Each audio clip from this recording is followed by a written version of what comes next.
later, I passed by this brick building and I was like, wow, that's really cool. I wonder what it is. And it took 2 years before I finally Googled what it was. So I applied and I joined the Hive because I didn't understand what any of the other studios meant, but I was like, Hive is bumblebees.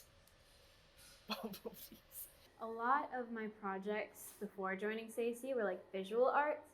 Um, so like traditional, like just sketching and stuff and painting.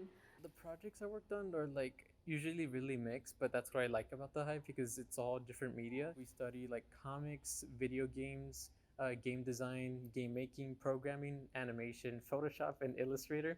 All those I learned being here. I didn't have access to a lot of materials, so when I started being interested in like making video games, I had no way to do it because I wasn't really informed on how they were made, and I also had no access to like things to make digital art with or things to, program with. So coming here, I was able to start like molding myself as an artist more and exploring like what kind of mediums I liked using. CC has changed my art style by, I guess, giving me a different medium to work with. Like, for so long, I've worked with paints and like pencils and stuff. I've never really thought about doing digital artwork until I came to CC. And then when I did, I found out it was my perfect medium. I came in thinking I was going to be making more digital art video games, and I've like delved into creative writing and like podcast making.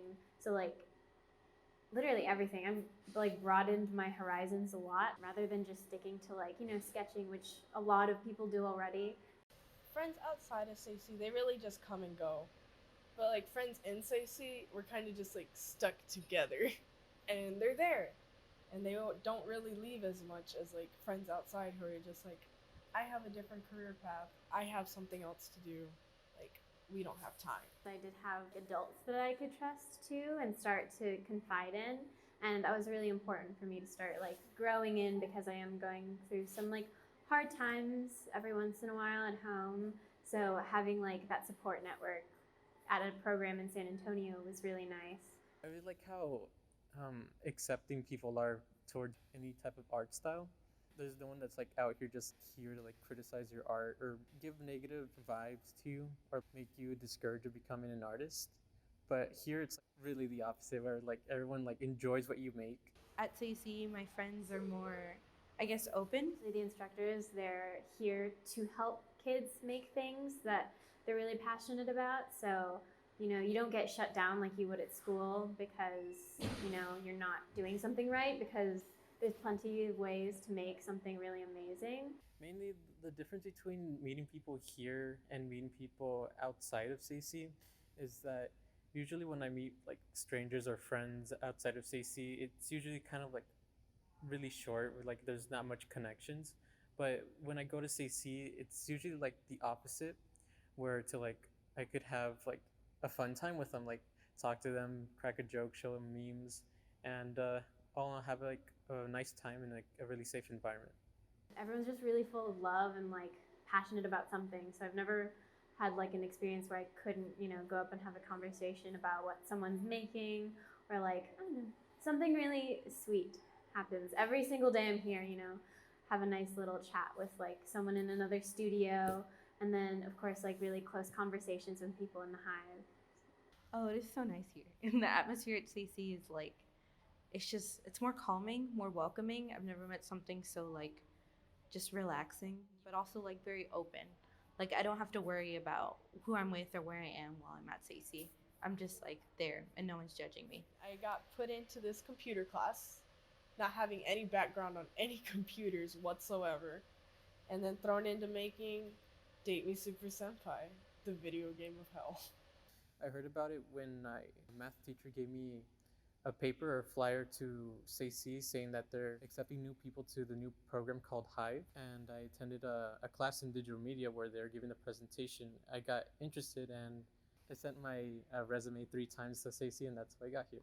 It's because I didn't know how computers work. And when I had to send it, I just sent it once and I was unsure if it actually sent. So I did it again. And then the third time again, just to be sure. Well, I have 2 projects. One's called Garden, and the other one is called Tommy. Garden is more like closer to me because it's about me and my sisters. We're all named after flowers, so Well, I chose the colors because that's the colors that they liked. Well, kind of. Ivy was red, but Ivy's have to be green. The composition is basically like all my sisters are on the outside, and I'm looking in at them. Because with the situation going on, I'm not able to see them. So, like, we're not as close as we used to be anymore. Well, my lovely assistant Ned, I'm just kidding. Ned helped me build like the wooden parts because with all the problems going on, I wasn't able to really make hours as I was supposed to. So that was something, a big hill I had to cross. And it also affected the scale of the project. It was supposed to be a big garden with like 150 of each flower. Had to scale that down. But I like the composition and how it like came out, and like the message means more now than like a box on the floor that has paper flowers. I really liked them, and when I was little, I had a garden, and me and my sisters, we would like put little toys and marbles in there. It was more like making it more childlike. Like, yeah, we planted this garden, and like sticky little things in there. You know, you play dinosaurs and stuff. You're like, it's a village.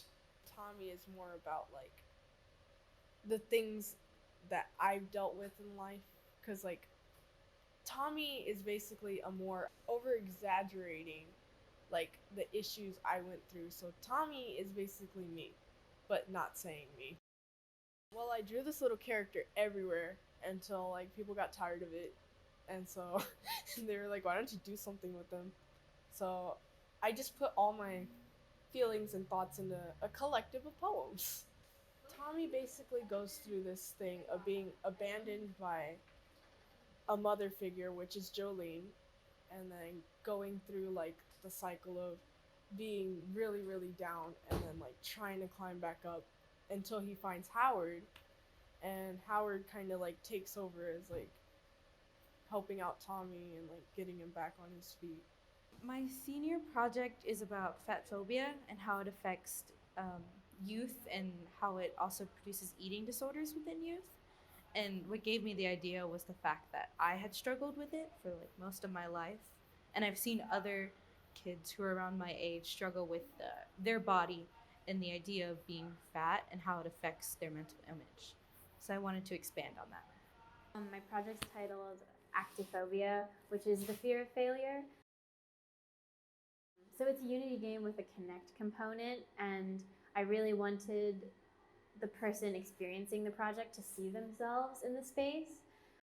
And I really wanted to talk about, my experiences with learning, because I feel like that it's like a big part of my life and probably one of the most important parts. I've had a lot of issues like because of the school I went to, with being okay with not being perfect, and when I would mess up, I would get really anxious or like upset because learning is all I have, is what I used to think before. I came to CC and I thought, okay, there's more to me than just like my number grades and like what I'm learning at school. So learning is taking me from like school to CC, and then now I guess it's taking me to college and taking me to Harvard. So it's really important for me to like be constantly learning. I feel like if I fail, then like there's nothing left for me. At least that's what I felt before a lot. Not anymore. It's a little less now, and I think making this project was really cathartic because I was able to, talk about what's going on in my head a little bit more. So like when the player goes through it, it's really like a window into the mind of Abby. So my animation 3 hours is an animation where I basically interview myself. When I self-reflect, it's usually just me asking myself a series of questions where I could just answer by myself. Okay, let us begin. Welcome to the interview. How did I get here? I don't know, it's like giving myself a little pep talk. And with the pep talk, I could like discover more things about myself. I'm actually your self-conscious from the future. Which is basically some of the, mostly part of the plot in 3 hours, where Luis, me, is being interviewed by myself inside my head, where we realize how important we are as an artist. CC has prepared me for college, like in many ways, because uh, within the course that I'm going to be learning in, there's going to be a bunch of software that they're going to be teaching us, but CC has already taught me how to use those said softwares, and mainly like get rolling with like getting good grades and type of stuff, like showing like good performance within my animations or any type of digital media. I really enjoyed being here at CC.